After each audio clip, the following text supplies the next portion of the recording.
Le petit aérodrome de Maripasoula est devenu depuis le 29 octobre la base avancée du plan Orsec déclenché par le préfet sur le Maroni.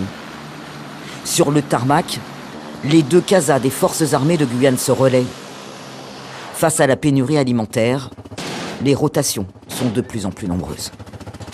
Là, c'est la 65e rotation. Donc là, au total, on a apporté à peu près 250 tonnes de fret sur l'ensemble de la Guyane, donc Maripasoula, ainsi que Grand Santi et Camopi également.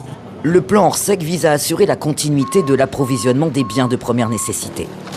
La sécurité civile a déployé des renforts en Guyane pour appuyer la préfecture.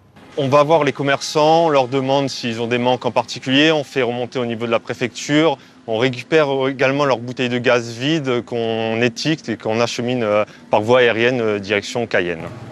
Faute de ravitaillement, le gaz domestique était revendu à prix d'or, de 70 à 140 € dans certains commerces du Haut-Maroni.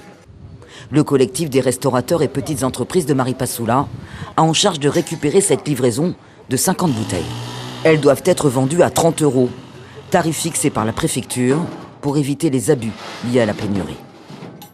Ça va permettre aux restaurateurs de recommencer à travailler, de reprendre leur travail, voilà, c'est tout. Beaucoup de personnes ont dû fermer le soir, ont dû réduire leur jour d'ouverture, voilà, c'était très très difficile. Le niveau historiquement bas du Maroni a renforcé l'enclavement des communes du fleuve. Ce pont aérien doit aussi desservir les villages amérindiens. Il y a eu plusieurs rotations, on va dire peut-être une dizaine de rotations d'hélicoptères en direction des villages du Haut-Maroni parce qu'ils sont les premiers. Nous sommes tous touchés, mais eux encore plus. Donc il a fallu qu'on mette les moyens, que la commune mette la main à la poche pour venir en aide aux personnes en difficulté, en situation de crise et de sécheresse aggravée.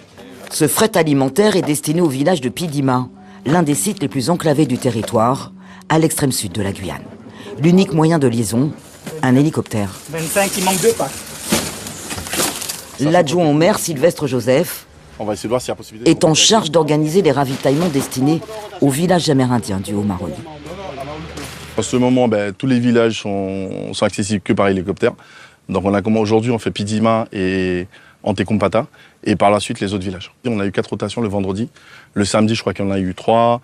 Aujourd'hui, on est parti sur 2 rotations. Donc à partir du moment où le CASA commence à alimenter, automatiquement, que ce soit Maripasoula, Papa-Ichton, je pense que Grand Santi doit être dans la même situation.